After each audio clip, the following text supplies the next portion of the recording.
Support for this program is provided by the West Virginia University Division of Diversity, Equity, and Inclusion, helping WVU create the safe, diverse, welcoming community we all deserve.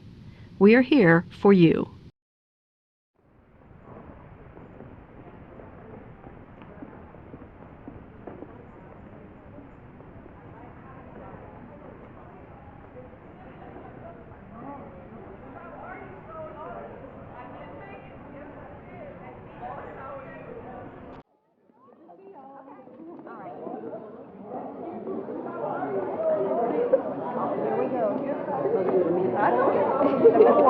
Here we go. Ain't you supposed to be up there? We're going to be up right in a minute. I think go right ahead. I'm not going to sit down until I come up.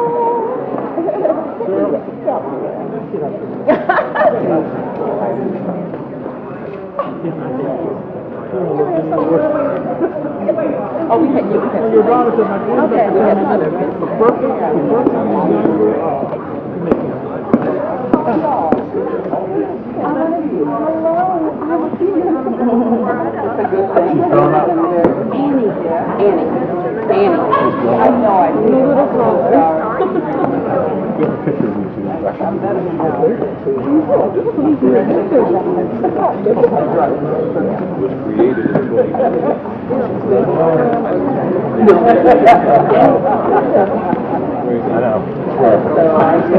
Thank you so much for joining us. Thank you to those who are joining us on Zoom. Let me just get another picture back of your head. Thank you. How are you?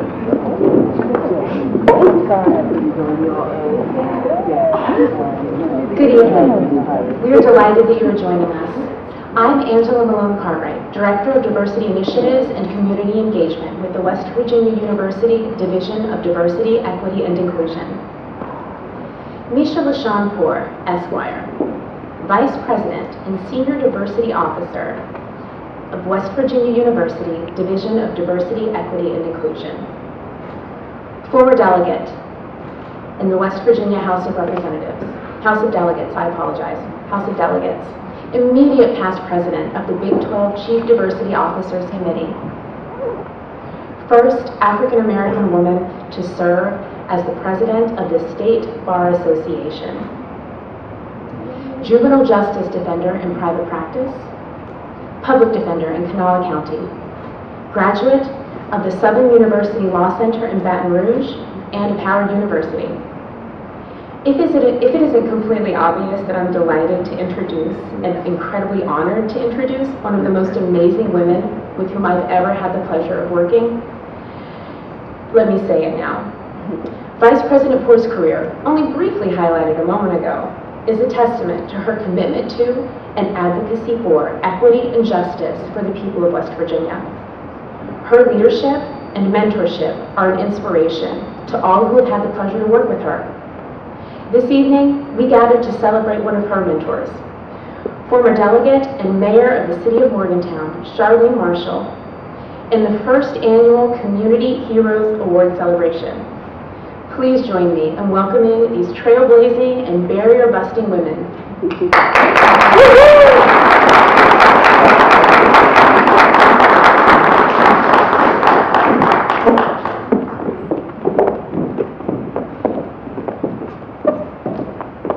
I don't pay her to say those wonderful things, but I do appreciate you, Angel, for your remarks. And I want to say before we get started, I want to thank my team. If you all will stand along with Court, please stand.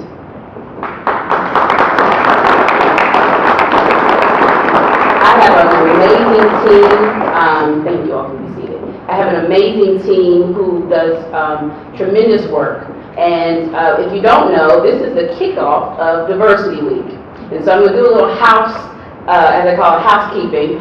You all can look at a lot of different things outside of the day, but this is what we're here for. This is the occasion. This is who we're here to celebrate. There's people online that are also here with us who could not physically be here in space with us, but are here online. We say hello to you too, and we're happy that you can join us. Diversity Week is happening from now until Saturday. We have some virtual options, we have some in-person options, and they're all free. And so if you really want to talk about what diversity, equity, inclusion means for West Virginia and West Virginia University, we would ask you to come out to celebrate with us, learn with us, and let's make some change in the state of West Virginia. Now to the occasion. I have had the pleasure of serving with former delegate Charlene Marshall in the House of Delegates.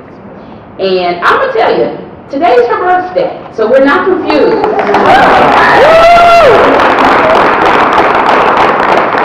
And we planned this as far as Diversity Week a year ago. We did not know that it would be on this day. We did not know that we would have an opportunity to celebrate you in your 90 years of youth. If you've ever been with Charlene, it is very difficult to keep up with Charlene, and that might be in person or her traveling, right? Like I say, Charlene, I'm coming over. Well, I'm going to New Jersey, but Charlene has a tremendous life, and I want to kind of go over some of those things with you all. Some of you all may have met her when you were students here at West Virginia University, and she either helped you because you lost your ID, or she made sure you ate because maybe there was a situation happening that she also wanted to take that opportunity to cook for you and still lecture you. But I know that she has helped a lot of people get through school. I know that she has, we talk about some of the things she's done, such as being the first African American woman to ever be a mayor here in Morgantown, West Virginia. And what did I say? She is, she served 14 years in the West Virginia House of Delegates. She continues to give back and continues to celebrate not just the state of West Virginia, but West Virginia University, and we are extremely honored to be here. Something we're going to talk about tonight also is how did she get into some of this lifestyle of change? Charlene will tell you certain things, just in tidbits. You can sit with her for 5 or 10 minutes and you get some gems dropped on you, where she's experienced certain things. If you ever visit her home, it's a privilege to just see some of the history. Just I was at her house one time talking to her, and she had a bell, and she has bells downstairs in her basement. And she talked about one of these bells being the first bell, and you can correct me here if I'm wrong, Charlene, for one of the first African-American school in West Virginia. And she rang that bell, and it penetrated through me, because I know the life that I have been blessed not to have to experience because of her being a trailblazer, and for others being a trailblazer. But that one bell brought so many generations into education, and she's continuing to do it with us here today. So let's welcome the birthday girl, Miss Charlene.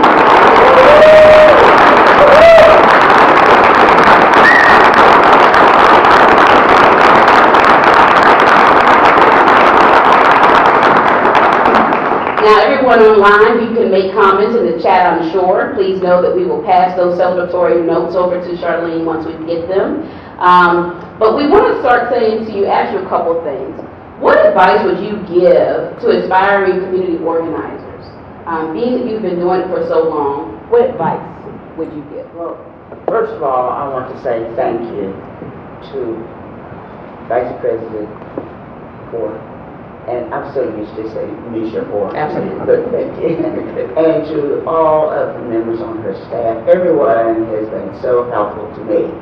And I was away for the past almost 3 weeks, and I just felt that I should have been in better contact with several of them. I'm watching them now, but I just didn't have that opportunity. So I'm glad to be back, and I want to thank you for honoring me in this way, and to thank everyone for being here. I would say to anyone who is aspiring to get involved in community activities, that you just have to set your mind that you're going to do that.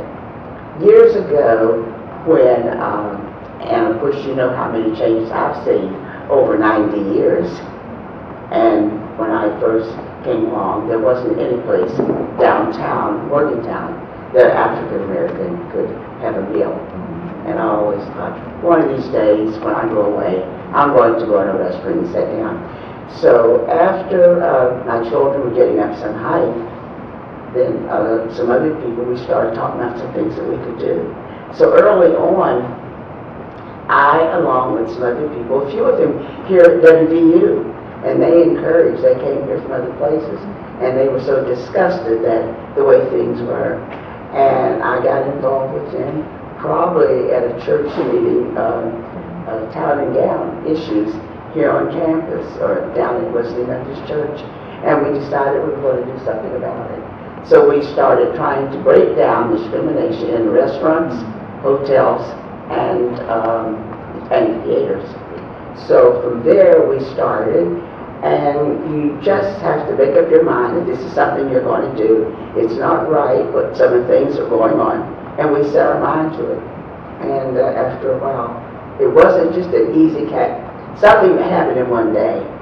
We were busy filing complaints with the Human Rights Commission, and it was something that took a while, and it's paid off. And you know, Charlene makes it sound so simple, and we know that it wasn't, right? So to again sit in the space of someone who broke barriers and did not limit yourself as to how you're going to come back the next day to do it. You know, sometimes we have people who they get told no once and that's it, they're wrapping it up. Of the many accomplishments of which you are so proud, what would you say was the most thing you're proud of? In the city or... However you want to explain it to us. Okay, one of the things that I often think about as mayor, just becoming the first African-American female in the state. And at first I had no idea about that until Dr. Charlene Lewis did some research once, and she asked me, I said, I was not aware of that, but Dr. Bailey does, when she does something, you know it's right. And she was just such a remarkable lady, and she's in Ohio now. But she made me aware of that. I think of so many things that happened during that 7 years when I was mayor, and I never ever want anyone to think that whatever the accomplishments were at that time, that one person, you had 7 members on council, 6 wards, we have 7 wards, so you have 6 councilman persons and the mayor. So as my late brother-in-law always said, there's no I in team. So stuff just wasn't one person, it was team. But at the top of that list, I would think the condition that the city was in at the time that we went in office in July '91, the way things were going in this town, I think hiring the city manager, Dan Boroff, who as far as I'm concerned, Dan really saved this town. And I had the opportunity, along with the members of council, to review others who were applied for that position. And when we had a city manager who resigned 5 weeks after I took office. And I was working here in this building, and the day he came and gave me his resignation, I thought in my heart, I thought, what am I going to do? Maybe I should resign too. But I thought, no, I'm not going to give up. And so over a period of time, with 135 applications all over the country for positions here in Morgantown, we narrowed it down. And then I was privileged with those on council to decide that Dan Boroff would be our next city manager. So I was always so proud of the fact that I had the opportunity to call Dan, offer him that job, and he was a tremendous person working here for us here in Morgantown, and stayed on the job for 18 years. So he was the city manager after I left. And of course, some people think of the waterfront, which was a tremendous project. And any of you who were here at the time before it was developed, you know what a terrible place it was. And it was just like a dump down there. So now we have that to showcase.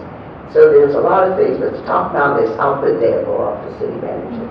I love it. First of all, have y'all noticed she said 135 applications specifically, and I can sometimes not remember what I had for lunch. Do you know that? But it goes to show you that even then, I mean, every part of who Charlene is, she's taken every single thing so seriously. She understood the importance of what it meant to get the right person to assist her with the history you were making. I think that's amazing. Now, you've done some things statewide, so let me ask you, for being a member of the House of Delegates, what would you say is one of the overarching West Virginia accomplishments? And you've had a lot of them, but is there one thing that you would want to highlight? I would highlight the work that we were doing at the time of racial profiling.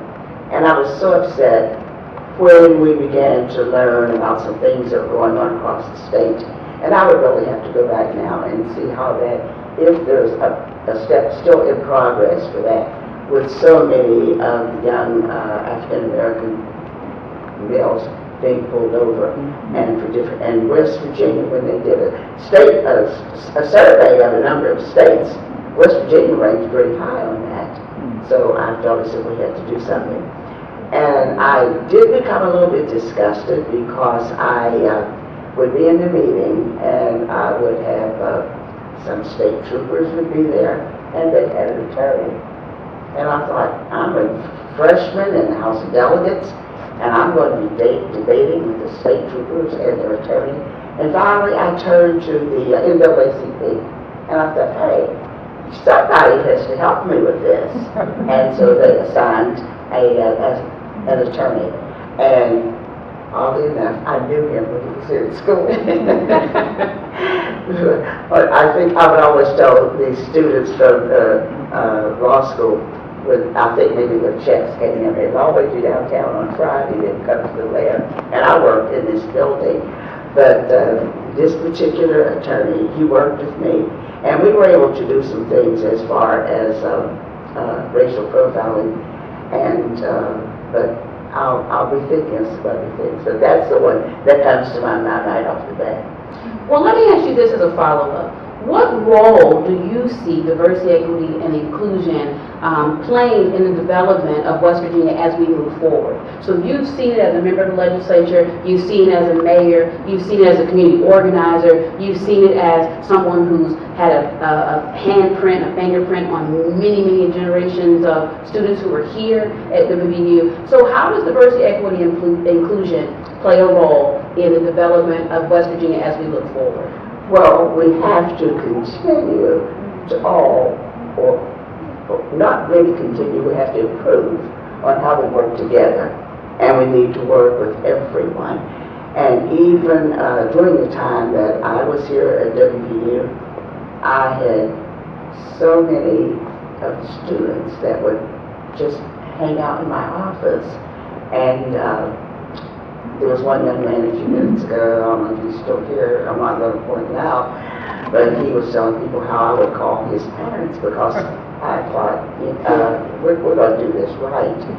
But just working with the different ones, and no matter who it was,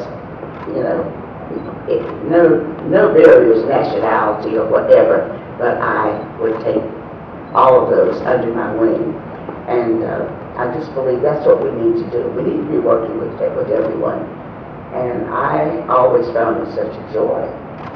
And some of those students from many years back will be coming to see me next week.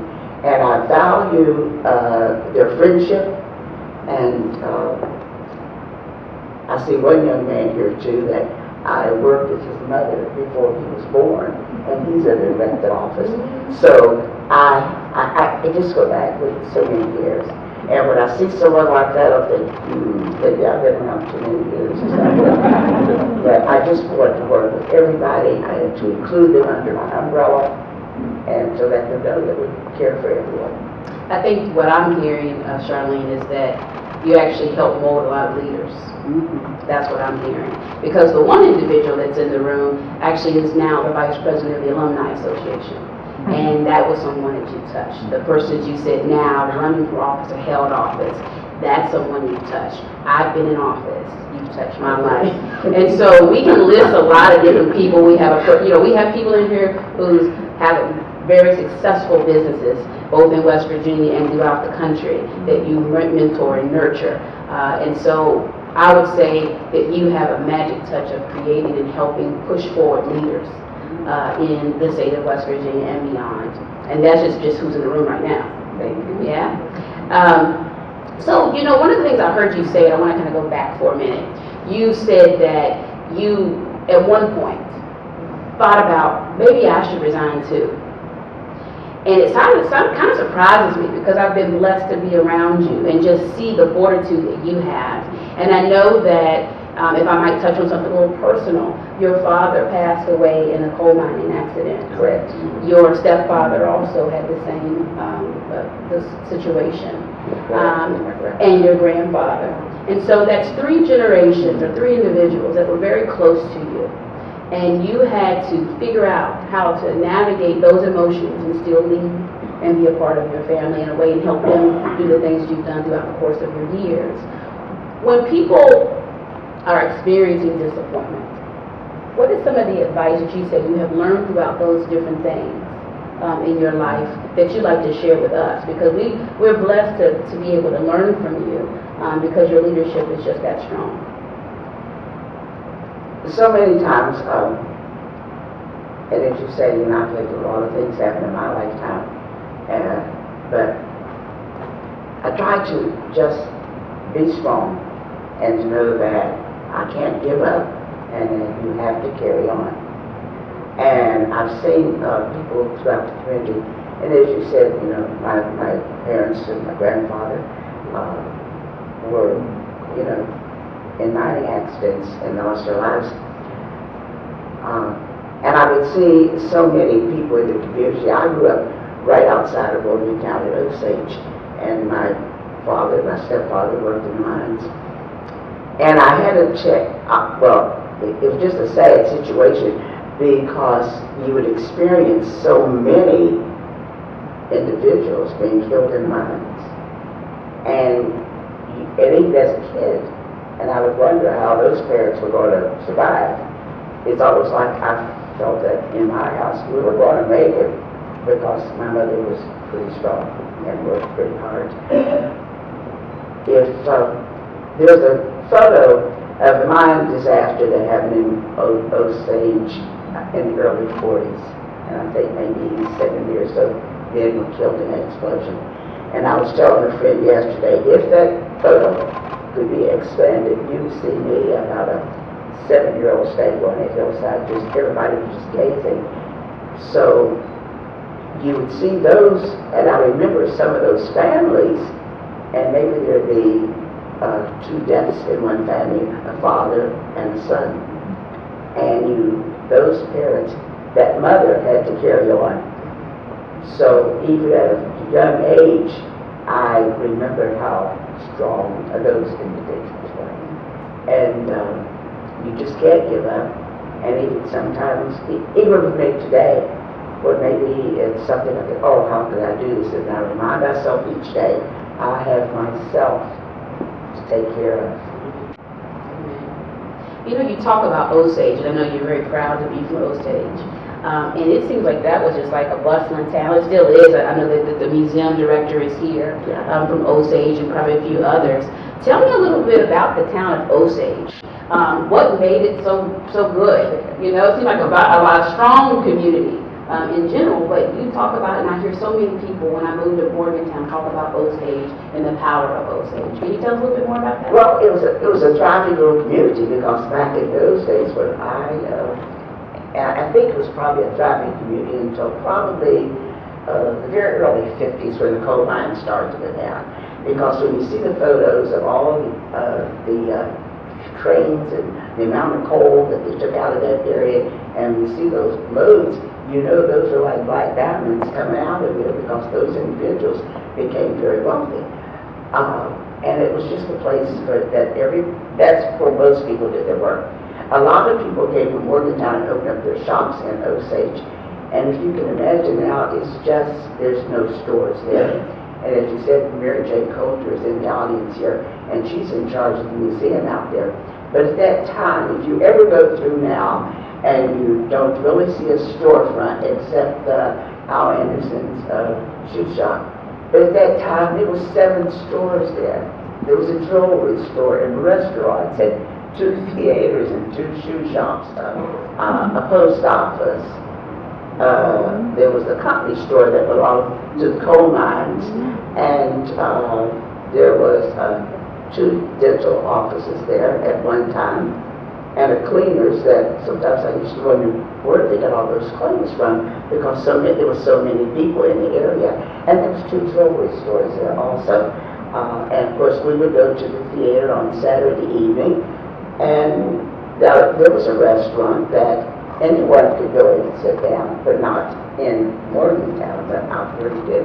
And there was 2 shoe shops at the time. So, and also a pharmacy, and of course, the regular hangouts for the adults. Yeah. You said something for the adults. You said something about theaters, and I want to kind of bring something back to your memory. I know that you could. I think people will learn a little bit about you from this if they haven't already heard this. You said that there were theaters that you couldn't go to in the Morgantown area, but you could go in Osage because of segregation, right? And can you tell us a little bit about when you were a kid and couldn't go into, and then all of a sudden maybe how life changed a little bit after you got a little older? Okay, as mayor. I've shared this with Misha before. When we would come into Morgantown to go to the theater, and we had 3 theaters at that time. There was a Warner, and there was a Metropolitan, and a Morgan Theater. And there was a section that they expected the African Americans to sit in.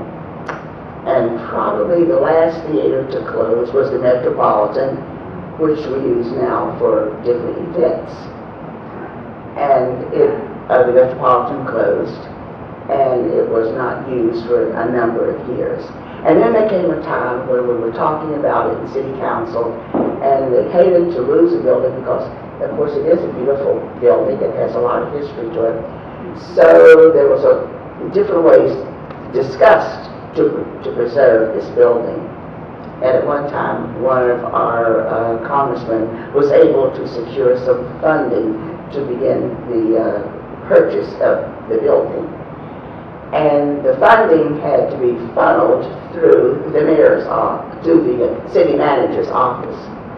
But then, as the chief elected officer, when we were going to have discussions and so forth, everything was taken care of, that we needed to give the money to buy the building. That was my job. So the building was opened, and they cleaned off the stage, and there was a committee, and they stood all around. And I still have a copy of this photo. They put a table up on the stage, and the 3 of us sat. The person who first started to save the net, the owner of the net, and myself. And I gave the check off to the person who first started to save the building. And then he in turn gave it to the owner of the theater. But as we sat there, and I just had such a chill came over me. And I thought to myself, here I am sitting here when years ago, this little black girl from Osage had to sit in the corner. And now here I sit today with the check to buy the books. Amen.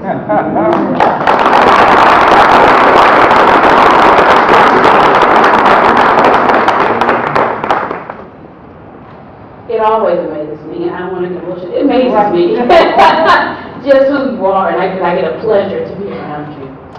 I'm going to talk about something that's a little lighter, but now I talked about how quick and how fast Charlene is if you're walking with her. But I want to talk about also at a time where another portion that's not particularly government didn't have a lot of black people in it, bowling. So, Charlene is a breaker of barriers throughout a lot of different things. You heard just a few things. But could you talk a little bit about your dynamic bowling career and tell us a little bit how you broke barriers, even that, and that was national, that you broke barriers. Again, years ago, I guess I've always wanted to try to do so many things. I guess I can remember as a kid when I'd see pictures of banana split, I thought, one of these days I want a banana split. I always wanted to try something, or if it was food, I wanted to try lasagna, but I had never had that.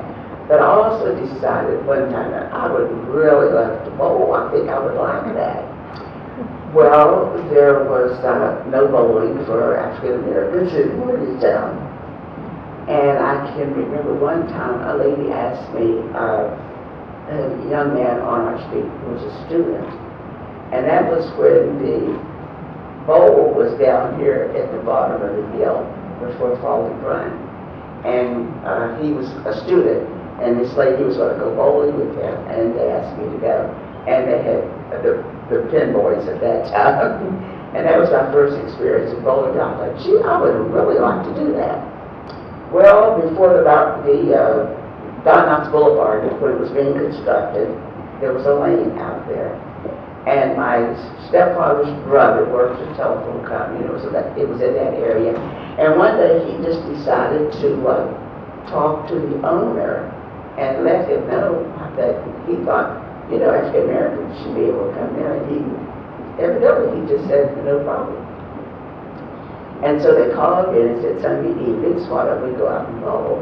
So we went a couple of times, and I really did enjoy it. So eventually they moved the lanes out to where it is now, out in Suncrest Light.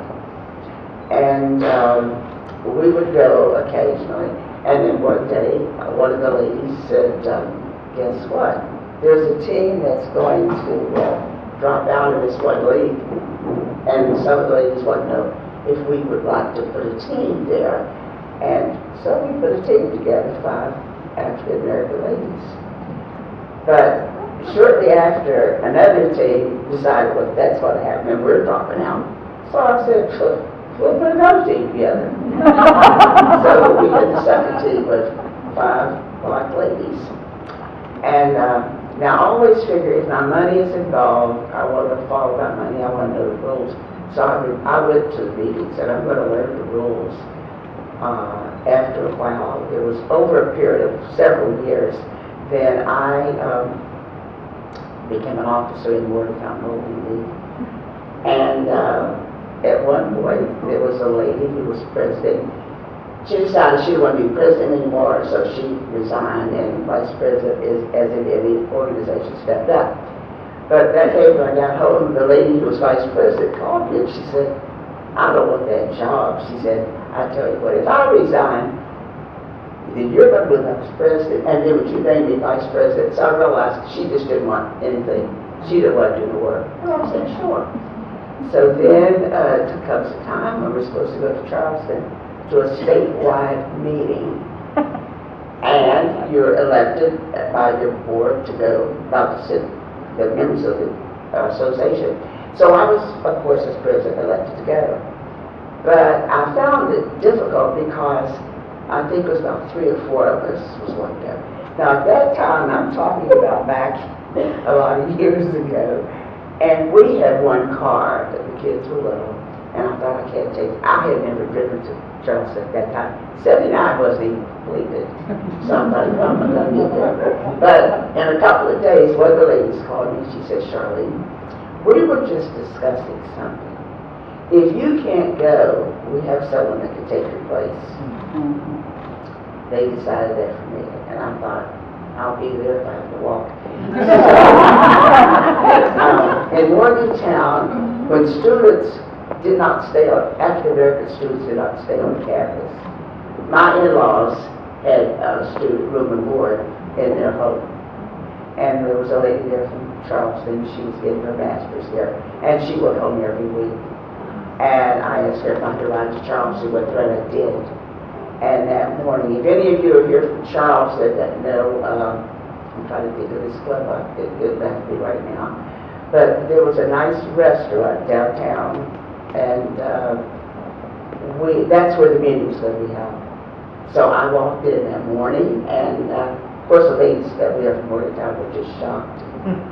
And as I looked around, and I thought, what did the bar doing? There wasn't any.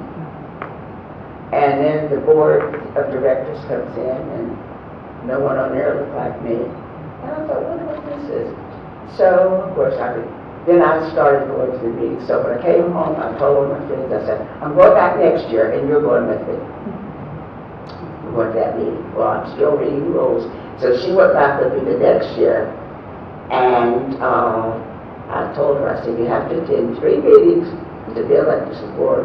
So next year, you're going back with me again, and I'm going to have my papers filled out, and you're going to nominate me. So she did, and I was elected to the board. And I sat on the board for probably 12 years.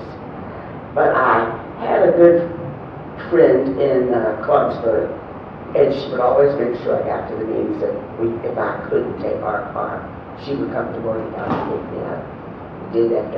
And eventually, one lady who was the president, her company was moving to, I think, Iowa. And so, of course, she had to follow her job. And this is statewide by this time. So the statewide vice president moved up. And then she wanted to appoint me as vice president. So I became vice president of the West Virginia Women's Bowling Association.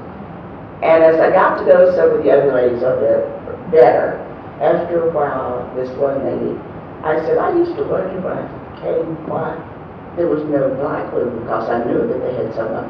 She said, well, you were the first black woman that ever showed up. We were surprised.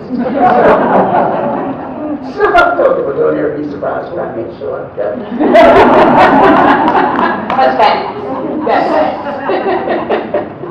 So that's how so over a period of 25 years, I traveled all over the country, bowling with teams, and after it got going pretty good. But I bowled with teams from here in Morgantown, and there's a gentleman here right now, and I bowled with his mother. We did our doubles, and we've traveled. And eventually, when I became the mayor, I didn't have time to bowl, and I'm so grateful that that particular year was the year that I got my award for 25 consecutive nationwide national tournaments, and we bowled in I bowled in 25 different states.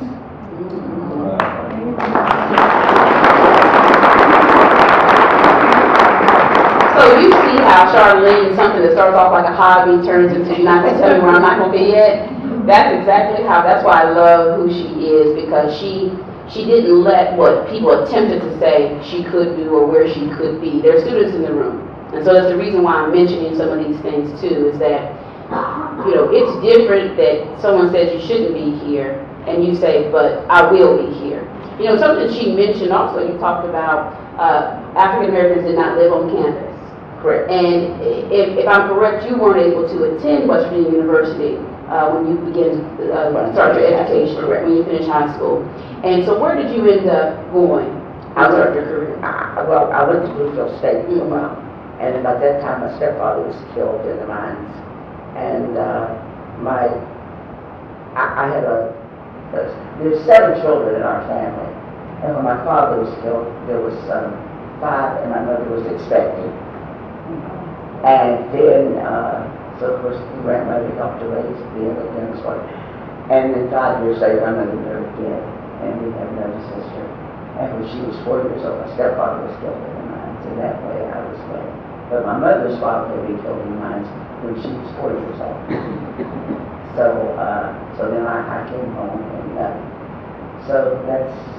So you went to Bluefield State, which is a historically black college or university, and you did how many years as mayor?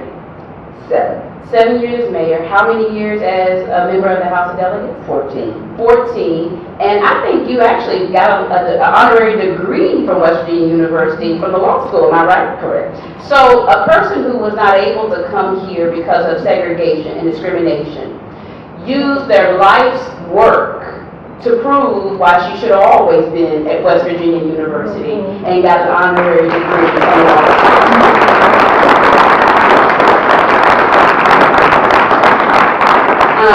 Now, I want to kind of give some information to the audience about this award that you're receiving today. So it is the inaugural Community Heroes Award. And it came about because, Charlene, as you can't tell, has a lot, like I told you before, gems that she drops on us. And we all have different ways that we've known Charlene, or Ms. Marshall, the Honorable Charlene J. Marshall. We know her from different parts of life. But one of the things that she has always done, and what you can hear just threaded through everything she's talked about, was inclusion, equity, presence, belonging, diversity. She continues to say that without even knowing that's what she was doing when she's walking in the room. She just said, what's this about? I like that. What's this about? Well, it's not going to stay like this. And she talks about learning the rules, understanding what needs to be done to get the work in so no one can question why you're in the space, that you're not qualified to be in the space, but you know that you should be there. So this Community Heroes Award that we created this year, she was the first person that came to mind. We worked with a partner, Court, who does this work in the health science area.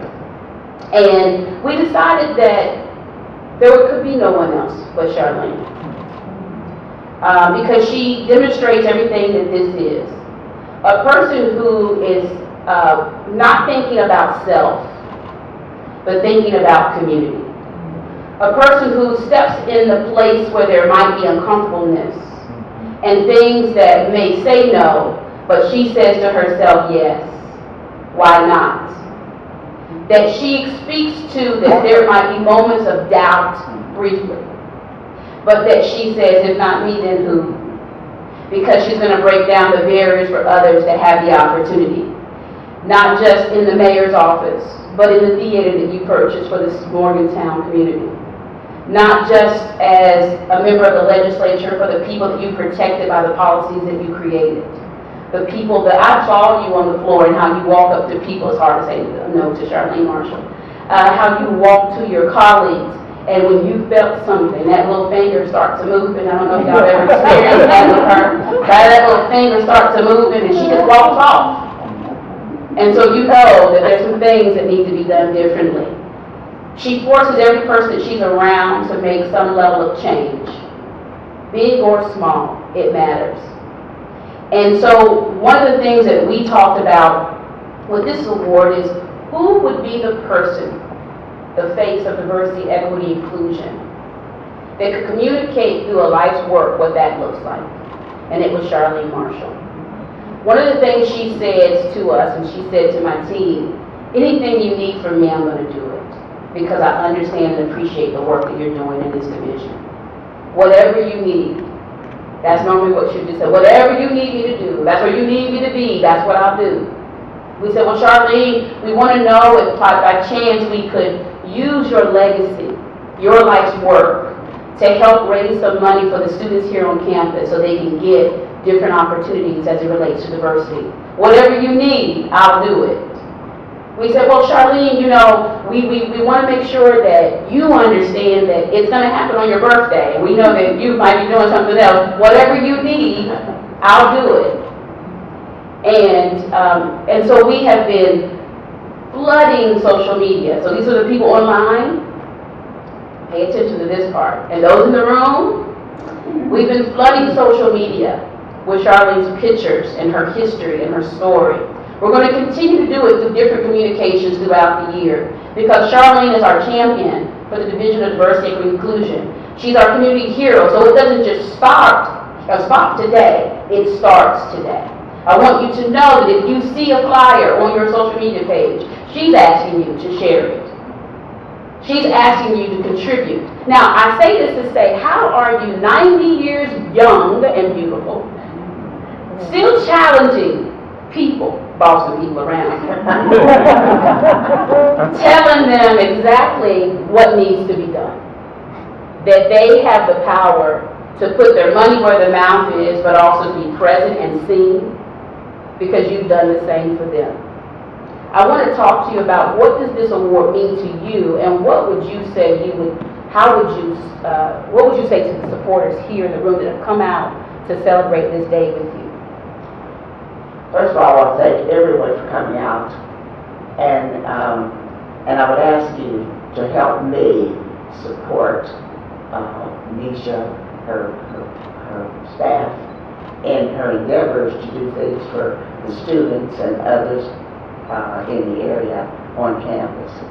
I will do whatever I can to talk to people And I will be giving them names possibly of others that they don't have that they will contact.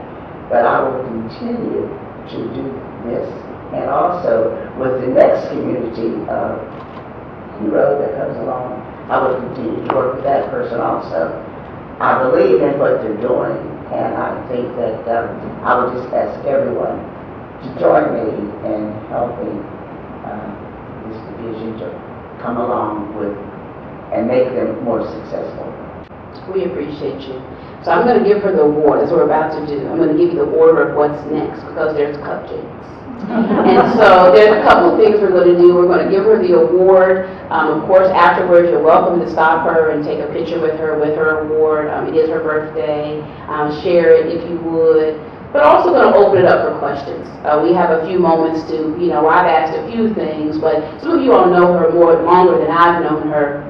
May have some stories that you want her to speak about, but you also just have a question. Again, we have some young individuals in the room that haven't had this exposure to a legacy such as this. And so I want to make sure that that's an opportunity if needed. So Charlene, on behalf of the Division, Diversity, Equity, and Inclusion here at West Virginia University, I want to thank you for showing us that change is possible, that in spite of challenges, change is possible. In spite of setbacks and disappointment, change is possible. That you don't always have to be certain, but you have to be clear that change is possible. We do believe and know that you are a community hero for the state of West Virginia.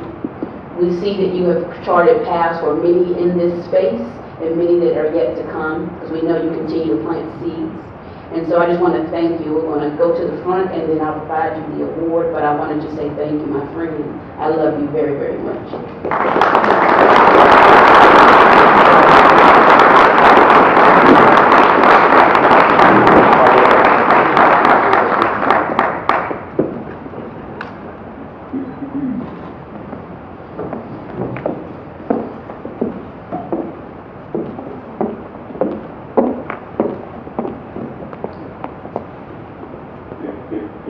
Charlene, we love you, we appreciate you, and we hope that we can one day be able to celebrate just like you are with the legacy that you've left for the nation, because I know you've had a large impact and it's not just overstated.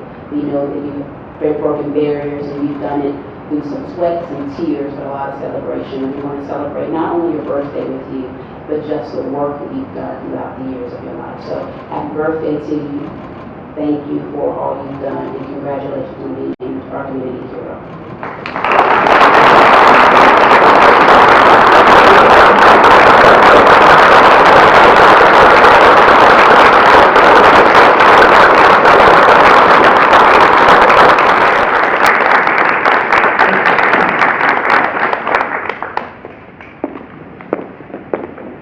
So now we're going to open it up for questions.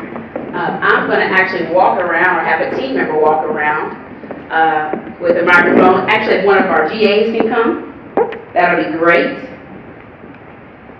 If you all have a question for the Honorable Charlene Marshall, you can use this microphone. You don't have to do anything different. You can use this one. We would love to answer your question. Come on. Anybody have a question? I know somebody in this room has a question for Delegate Marshall. Was it the Fifth Quarter, the restaurant you were talking about in downtown That's Charles? it. Okay. Yes. Okay. Thank you. You're welcome. Would you say that one of the best decisions you ever made was a young man named Rogers Marshall when he begged you to marry him? Would you say that? That was a good decision. My late husband, Rogers Marshall Sr., and he was fond of Bob, and Bob was a big help to us. But I'd also like to say my daughter, she's right there. My daughter is here, back there. And Gwen just retired from WVU after maybe 20 or 20 some or 30 years. So.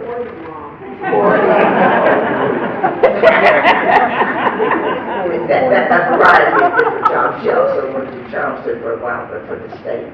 And my son, Larry, wasn't able to be here this weekend. He'll be here next week.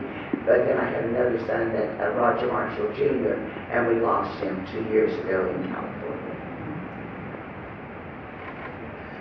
Miss Marshall, thank you for everything, and we love you. I love you. Thank you so much for all that you've done through all the years. And you've always been a trailblazer. You've always been involved, and you're always moving and shaking, and you're still moving and shaking, and you're not done yet. So how do you stay busy? What's next? What's now? Well, I guess I don't know, this is my genes, but I always say that my mother used to tell me that the worst problem she had with me was trying to get me to take a nap. It's almost like I thought I was going to miss something. But I enjoy being busy and sometimes doing a few crafts, and that's just what I enjoy. I love to be involved, and I guess I consider myself a people person, and I love being out and about. There was a question here in the front. Ms. Marshall, so many young people leave West Virginia, and it struck me hearing about your legacy tonight that you chose to stay. Yes. And you chose to stay close to this community where you were born and raised. And so, can you talk a little bit about that? I'm sure you had other opportunities to go other places in this country and do other things. Why did you choose to stay? Yeah. I had, as I said, there were 7 children in our family, and my brother was in the Air Force, and we lost him while he was in the Air Force. And then my other sisters moved to either New Jersey, Pennsylvania, Ohio, and I never had a desire to go. Now, I love to travel, and I'm always packing that bag and unpacking it, but I used to travel a lot. And of course, when I was a few years younger and could drive, I would always say I'd leave home about 7 o'clock in the morning, so at my destination I would reach that before it was, before dawn. And but I loved to travel, but I could not wait to get back home. So I just didn't feel like there was anything else for me any place but here, right here at home. And I would hope that that one day that we would have some other type of industry or some other jobs that would help us to be able to keep the younger people right here in this area. Thank you for the question.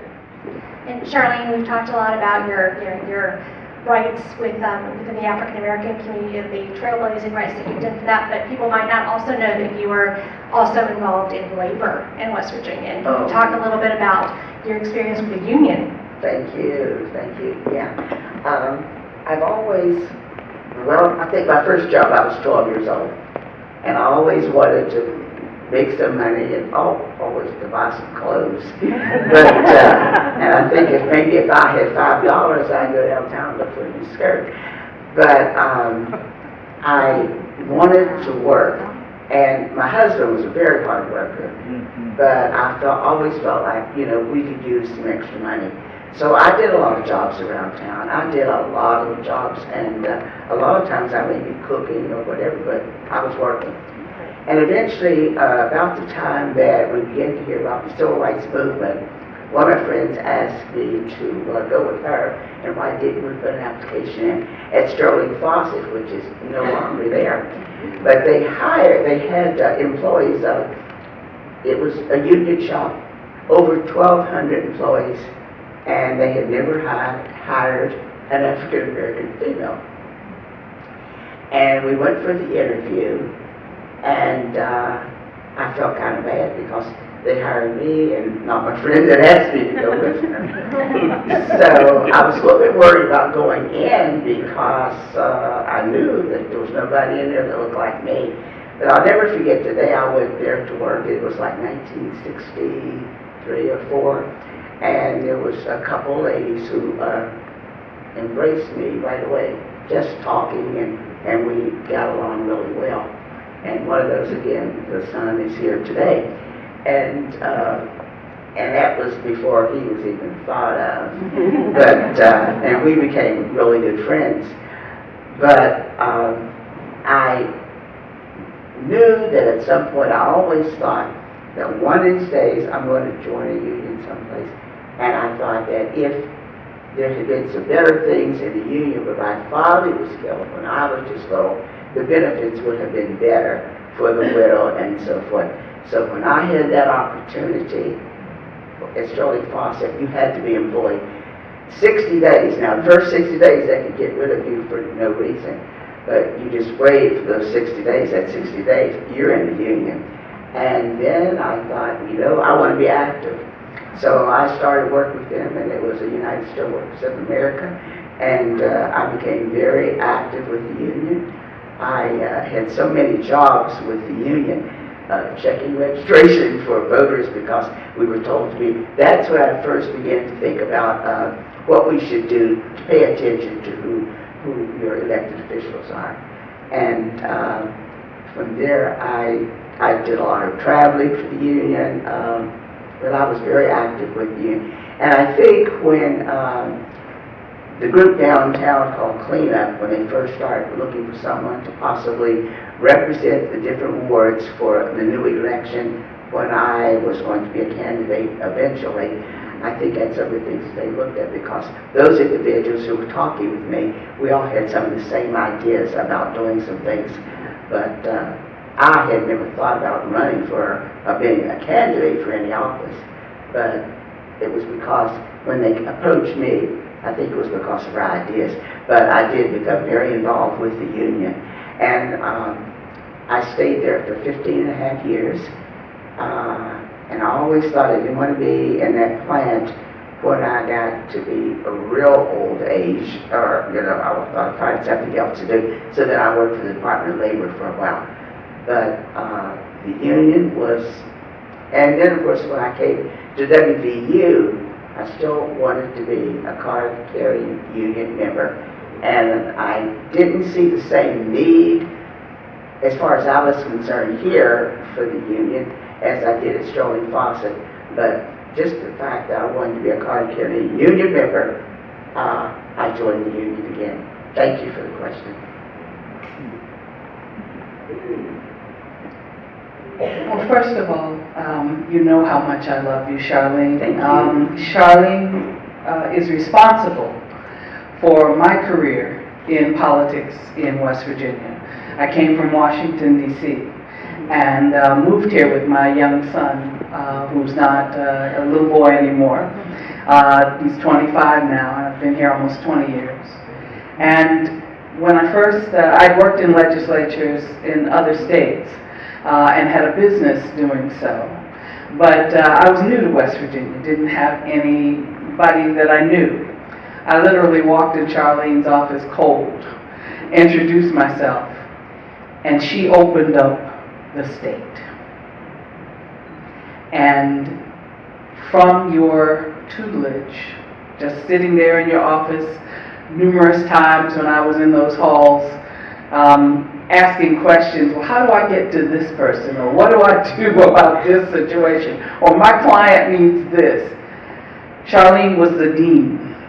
She knew everyone. She knew how to crack a political conundrum. And she knew how to get you in where you needed to be. And so because of you, I am. And I was here in this state. And I thank you for that. The question I have is, how do we, knowing there are many ways to serve in political life here in the state, not just as an elected official, but people like me who are lobbyists and advocates, and lots of community advocacy and lots of other roles, what would you recommend to young black leaders, or aspiring young black leaders, in this state? How would you recommend them to go and proceed to serve in political life in this state? Thank you for the question. And a number of times I've had people say, well, is there anyone coming along that maybe that I may mentor and I would also think that Barbara Fleshire would mentor, because Barbara was the first one that tried to get me involved when I said, no way. But to talk with those young people and let them know to get involved.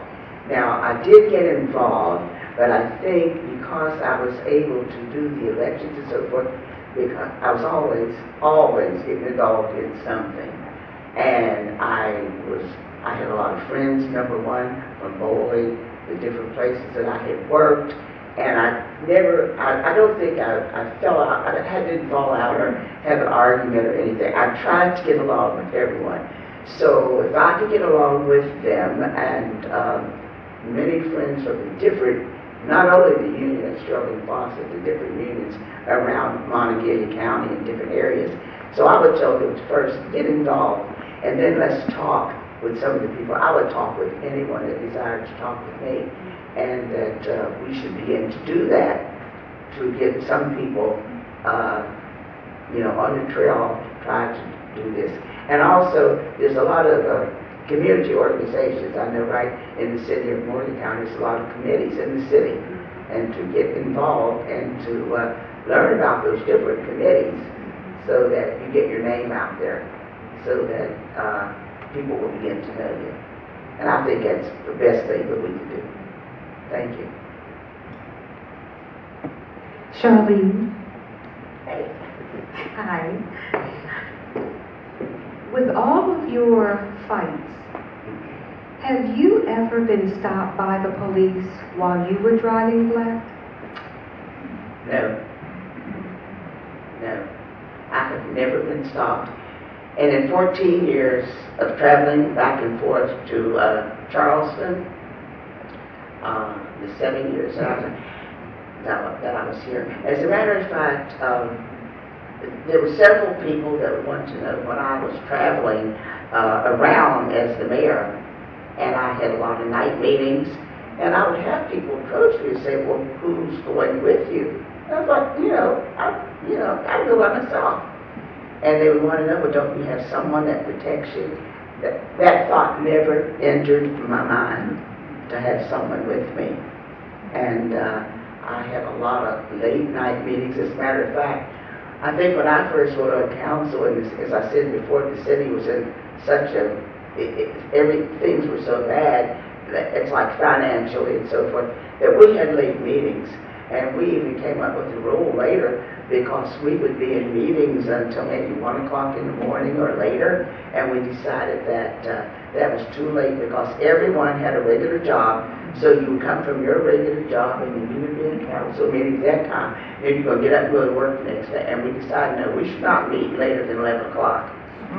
And I would be out all times of night, and I never, ever had a problem. Tell a story about what happened in Charleston.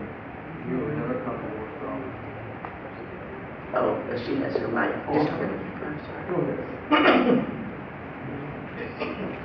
Charlene, would you tell us what motivated you to do an extraordinarily wide and deep research project on the black schools in Mon County? Thank you. I did a project, and it's on tape, and Mike, where he is, oh, there he is, can always tell us, remind us how to see that. A few years ago, and I am a retiree from here at WVU, and there was a retirees group book club. And every time that we would read a book that involved African Americans, and I would say, well, they would say, I never heard of anything like that. And maybe sometimes I would say, well, that happened right here in Morgantown, I can tell you about that. So after a few times, someone said, well, Charlene, we came to Morgantown as adults to work here at the university. So share with us some things that happened before.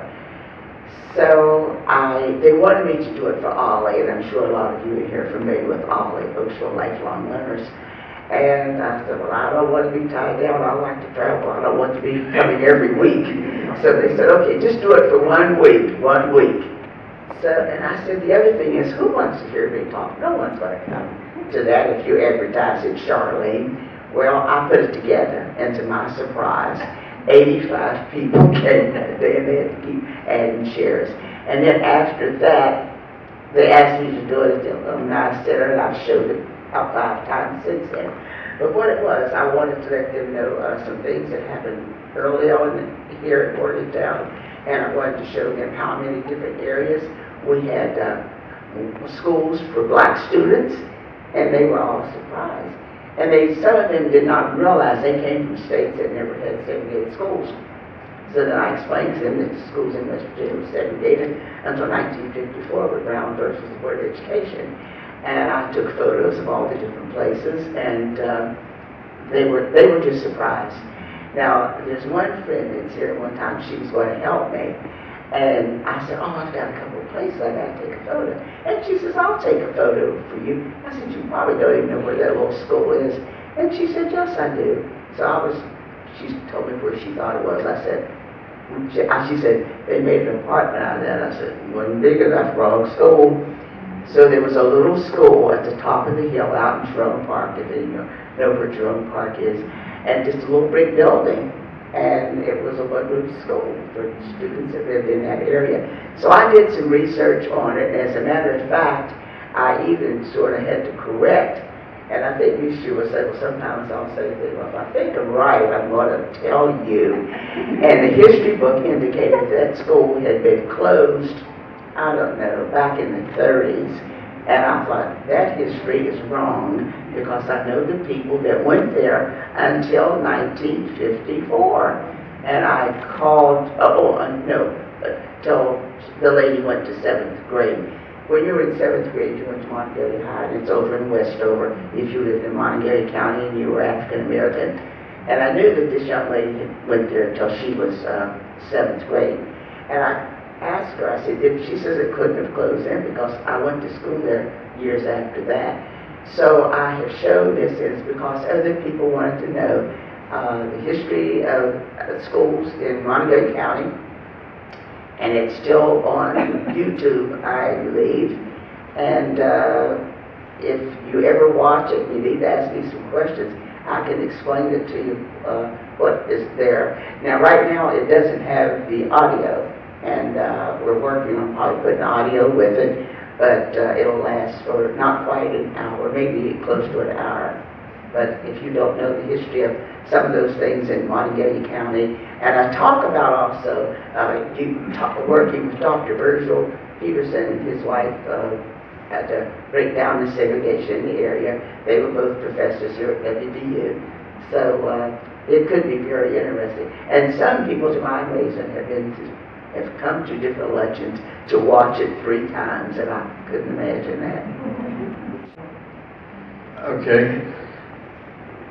That was a great question, Wanda, about the profiling. One thing I want to do is get rid of this thing about you passive, laid-back person, because I've been her campaign manager for many, many years and traveled with her and sat at her house and heard comments that you won't hear here tonight. But there was a gentleman, I had a yard sign in his yard, and he called me up and said, I took Charlene's sign out because she's a liar. I said, oh my God. So he told me why he thought she was a liar. A year later, we're at a dinner, and I said, Charlene, there's that guy that called you a liar. All 5'3", 4". She hopped up there and went right to him and put her finger. I'm thinking, oh dear God, what did I do? She goes, I don't say anything, I'm a liar. He looks at me with this irritated look that I told the story. But a year later, she remembered. Went right after him and said, and she put that finger up there. And, you remember that? Yeah. You remember that guy? And she'll not back down, I'm telling you right now. When Joe Manchin had you in the office one day, he wanted you to change a vote on a bill. And he and 3 of his henchmen were there, and you looked at him and said, I am not changing it. The people back in Morgantown expect me to do this, and I won't switch my bill. He called me up personally and said, you need to talk to your girl, my girl. You couldn't be talking to your girl. I said, okay. So we laughed about it, if you remember. I said, there's no way she's going to change her mind, because he couldn't calm her down. Once her mind's made up, she thinks she's right, she's going to fight. My last one, because I had to do this with Gwen. Okay. Rogers Marshall is the kindest man in the world. He had to be. He married this politician for 20 years. And he told me a story. He said, the kids did something wrong, and the colonel here said, you go back there and you whip them, get the belt. Okay, so he's back in there, they're screaming, and he's hitting that bed and stuff like that. He was hitting the bed, but they were back there just yelling, going, ow, ow, ow. And then someone told the mother that they were pretending that he wouldn't hit them. I think it was you, Gwen, that did that. I know that. But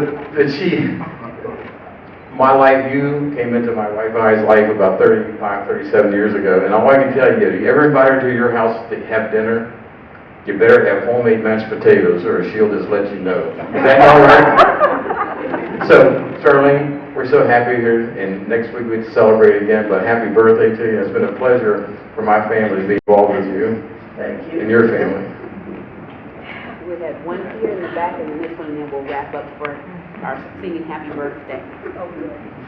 Well, that was a really nice tribute, and I just want to talk a little bit about you just amaze me, Charlene. And one of the things that I've learned so much from you, and I think everybody has a lesson to learn, is how people have been mean to you and insulted you. Because Gwen and I were looking, because we do remember there was a time you were in a van in Charleston and you got pulled over with you were driving somebody was driving while black. And one time you were in Elder Beerman's and somebody started following you. And things people have said to you. And the disappointment of having to quit college and not be, I mean, just so many things that hurt. Yet you bounce back and keep going. I mean, other people wouldn't just quit, they'd be mad. They would be bitter. And Charlene has a lot of sayings, but one of the ones that helped me, because I get mad, I get insulted. Women aren't treated very well in the legislature. They aren't treated very well when they decide to run for elected office, or in the union, when you're sticking up for yourself as a worker. So can you share the phrase that you shared with me, and maybe talk a little bit more about how you handle disappointment? Yes, I've had a lot of disappointment in my life, and as I said before, I just decided, I can't let everything get me down. And as far as people, being mean and so forth, I just feel like, I'll have to, some of the people that I worked with at Shirley Fawcett, there was a guy out there that was so mean to me. He was just cruelly mean to me until I decided to go to the company. No, I talked to the union, and they said, why didn't you come sooner? But I always like to give somebody a chance to, maybe they'll do better.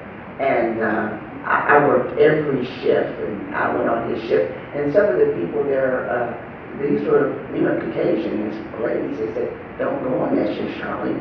He doesn't like black people. I thought, I usually get along with most people. Well, I didn't. But get along with him. He was terribly mean to me. So then eventually he got fired. But then I started working for the Department of Labor, and I was checking the gas pumps. And one day, and they would send me a package of papers each week telling me where to go, and then I would fill those out and send it back into Charleston. And one day I got the package, I looked, I thought, oh no, it was his gas station. And I thought, I hate to be there. And this is one story that people at Sterling always told, they laughed about. So I went to the station, and while I was checking, I didn't do anything wrong. I was thinking, oh Lord, let me find him in fault here. Let his pumps be off a little bit, and they were. I shut all three of his pumps down. And he would just say, but I kept a straight face. But the thing about it was, you had your badge to show I just flashed my badge or about to work. And after a while, he came around and he said, you don't remember me, do you? I said, am I supposed to? And just kept right on working. I shut his pumps down. And then you had the wire that you put on it. It's illegal to take it off until the pumps are recalculated. And it was before cell phones and so forth. And I had this little truck that I worked out of, and I couldn't wait to get to payphone so I could call Shirley Fox and tell her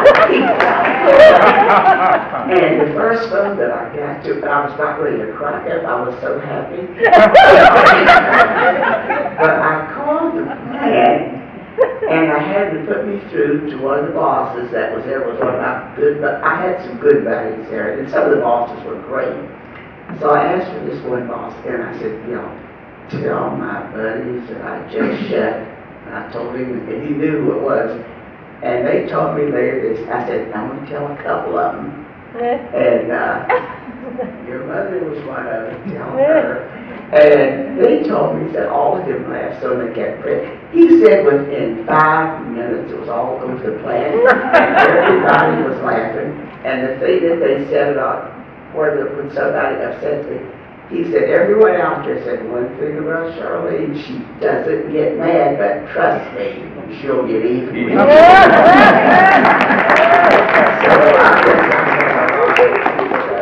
had to get even with you.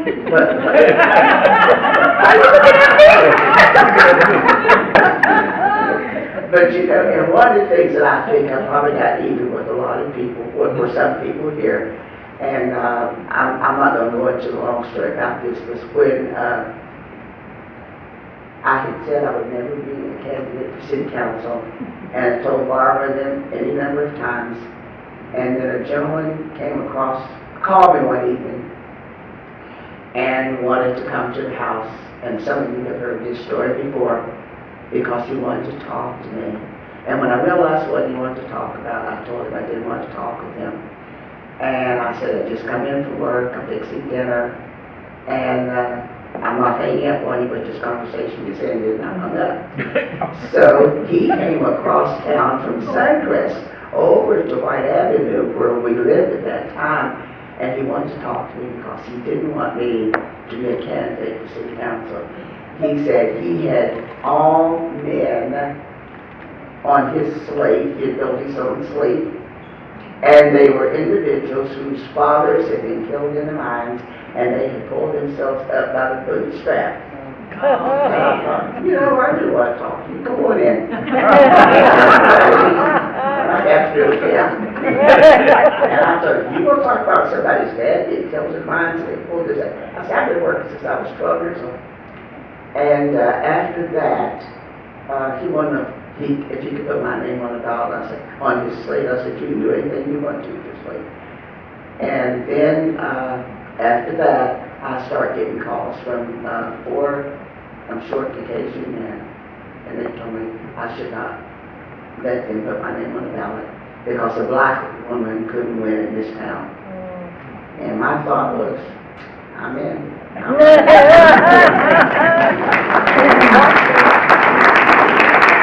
often said that Dr. Phil says that his dad used to tell him, never pass up a good time, to keep your mouth shut. Those guys passed up a good time. If they had not called me, I would never have run for office. So. I know that we're here tonight to honor Charlene and all the wonderful things that she's done, and that is the highlight of the evening. But what I want to say is how much fun she is, and how much fun we had when I used to help her in her office at the legislature. So I have to tell you about a funny story of a fellow who came in one day, and he burst through the door and he started telling me, and I said, no, wait. I said, I'm not the delegate. She's on the floor. But I said, she'll be here shortly.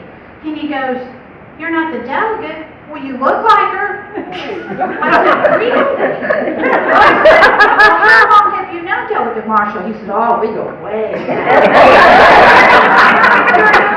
So anyway, Charlene comes in later, and I introduce her, and of course she's gracious like she is to everyone, and she talks to him. He's shocked. He doesn't know what to do, but I don't say anything.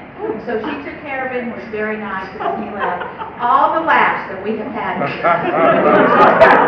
I just like everybody to know she's just a fun lady.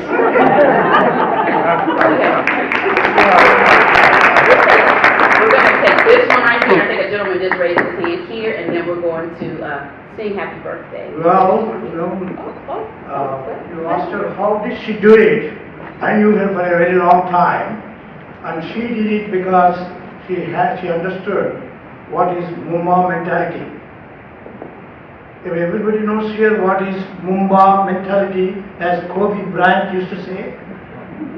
Anybody know? I thought you all knew it.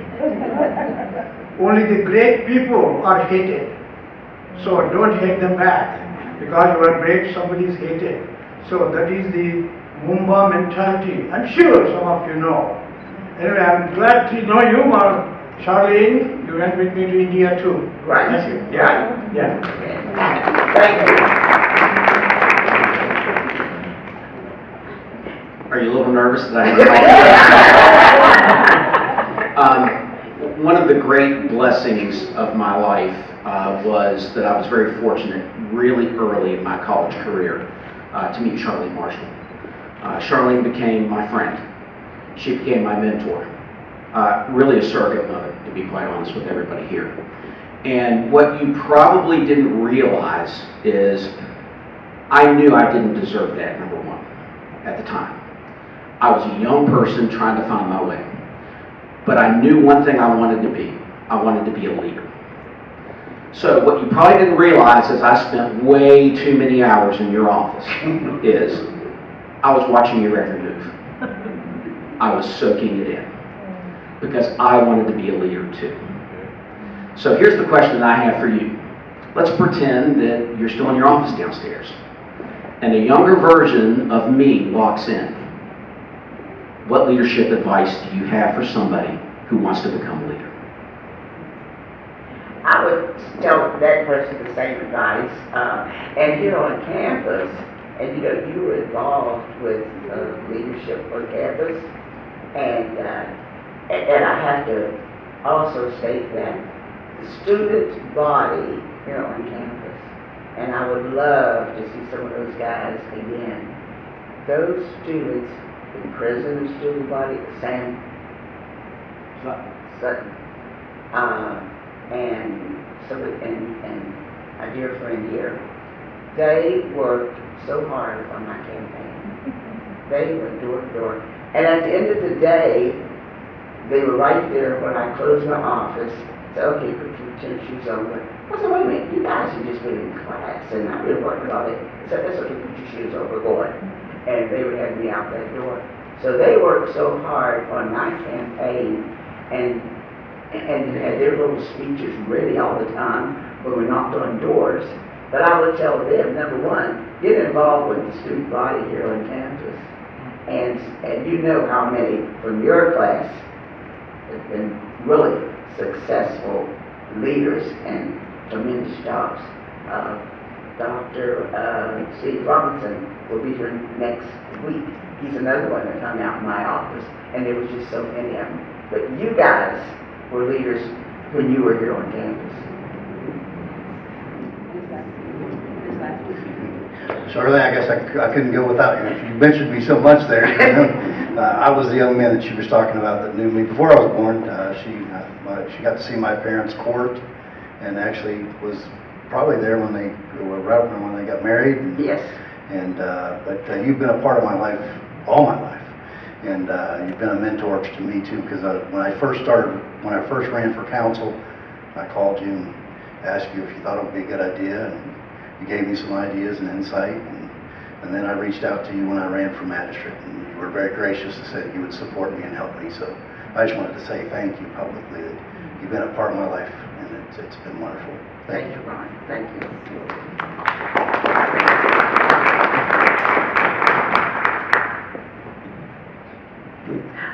Hello, Charlene. So excited to come and see you. I'm Jenny Celine. I happen to be the current mayor in Morgantown, and I have a piece of advice for everyone here going forward. The piece of advice is, if Charlene calls and she wants something from you, the best answer, pretty much the only answer, is yes. Because she'll call you and she'll ask you to go to something and you're not too sure what it exactly is. And then when you get there, there'll be food and there'll be all kinds of great people and it'll be exciting and Charlene will be right there in the middle of it.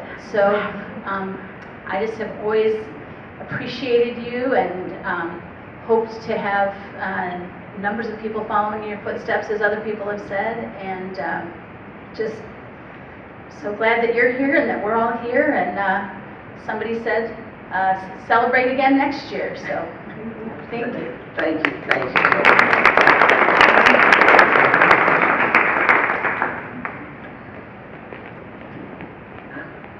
RGA a round of applause. Just a minute, and I know we have a lot of elected officials in the office, but I'm going to actually only name 2 people because they are in the House of Delegates. They are currently in or have served with you outside of me. So Barbara Fleschauer, if you'll stand, and our new delegate, Delegate Hamilton, I believe she is here. I thought I saw her come in. If you will stand. And I just want to say this, and Evan, I didn't see Evan, I'm sorry, Evan. Thank you, thank you. Whoever the delegate in the House, please stand. Because I can't see everybody. Wonderful, thank you all for being here. One of the things I want to say is it matters that we were able to serve with you, Charlene, and to see the force of nature that you are. That you know, when you needed to have grace, you certainly showed grace every day. When you needed to be stern about something, you made it certain that people understood what you needed and how you wanted to get done. And so I just want to say I appreciate you and love you. I know that everyone in this room wouldn't be here if they didn't have a love in their heart for you. But now I think it is time for us to do one more thing. And that is to sing Happy Birthday. Now, as much as I personally would love to sing the Stevie Wonder version, I know everybody may not know the lines. So we're going to do the traditional, and then I'll just sing it privately. But so we're going to sing Happy Birthday to you. But before we do that, I want you to leave them with some parting words. What is your vision for West Virginia and Morgantown? What would you say your vision is? I'll just say West Virginia because I think you serve more than just Morgantown. What would you say your vision is as we continue on with some of this work? To see better days for the young people coming along, jobs, and also, I can't leave out my age group or even say 60s, 70s, our health care and so on. And I guess one thing that I neglected when I first went to legislature, I had just ended a time where I was the caregiver for my father-in-law also, and he was having some dementia, and I took care of him. And at that time, no one could not tell me that I could not do everything. And my neighbors would say, well, I'll do this. Oh no, I can do it. And one day, one of the ladies on our street came, and I had a dear friend, another one from Sterling Closet. She would come to the house religiously and just start, running the street where you'd have thought, and I didn't even know she was coming. She wanted to help me. And I thought, I can do this. But this one day, the lady came and she had a basket. And I said, what have you got there? She says, we're going to have lunch when you leave. I said, did I tell you I was going someplace? And she said, no, but you're leaving today. And she told the others, said, take her out of here and take her to lunch. We went out, and before we got in the car, I felt like the burden of the world had been lifted from my shoulder. And I thought, I didn't realize I needed that. So as a legislature, I wanted to do something, a bill, to make it easier for those people who had loved ones that they took care of at home to have some respite care. And it was the first bill that I had a big fight over. Barbara will remember that. And it was because an older legislator in the Senate tried to take my bill because he thought it was so good. So I had to fight. But that's one of the main things I wanted to do was to do something for people who take care of their loved ones. So, a better way for us, and we know, and now it's even worse, I think, than it was when I first went to the legislature. So those are some of the things for younger people, and we can't forget, older people. Everybody always tells me, they say, well, you're fortunate, you have a sharp mind, and you're a good mind. I let them know some days that's debatable, but and I think I'm blessed. But I want to be able to look out for all ages and to improve so many things in West Virginia. So that's something. So now we have talked about change, and now we can celebrate this legacy that's in front of us. I'm going to ask that everybody please stand, not you, Charlene, yes. I ask that everybody stand, and that you and the people online, you can use your chat button, and you can just do as much confetti tossing as you want, as many balloons and cake emojis, happy birthday streams, whatever you feel to celebrate Charlene. I would ask that we all sing happy birthday, coming from your diaphragms, sing out loud, let her know that you love her, and then I'm going to have you stand, and then we'll have you with your reward in front, okay? Are y'all ready? Let's stand up. 1, 2, and 3. Happy birthday to you. Happy birthday to you.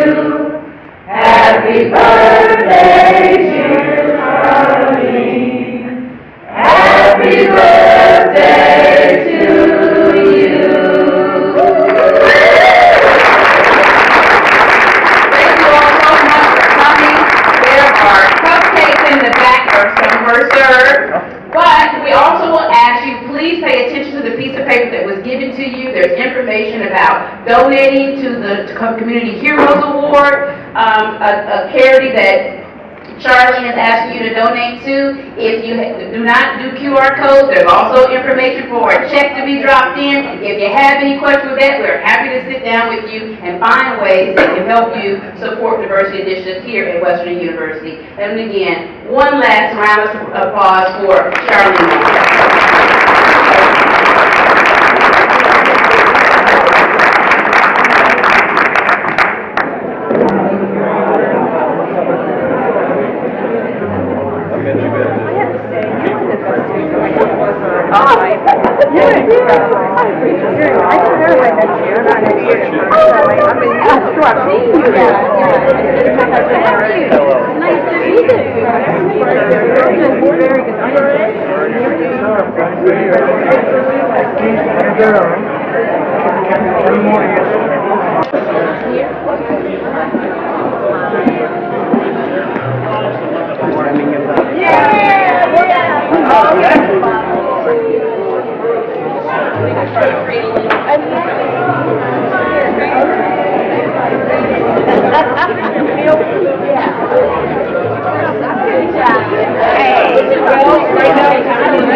Because if we don't have that.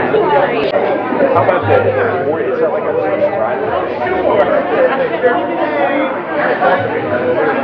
Oh, he acts like a middle.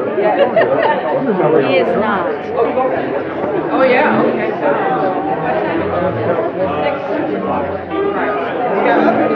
Thank you. Okay, got it. I'll look up.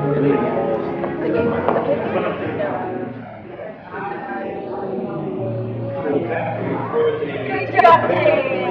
Oh, thank you so much for your comment. Support for this program is provided by the West Virginia University Division of Diversity, Equity, and Inclusion, helping WVU create the safe, diverse, welcoming community we all deserve. We are here for you.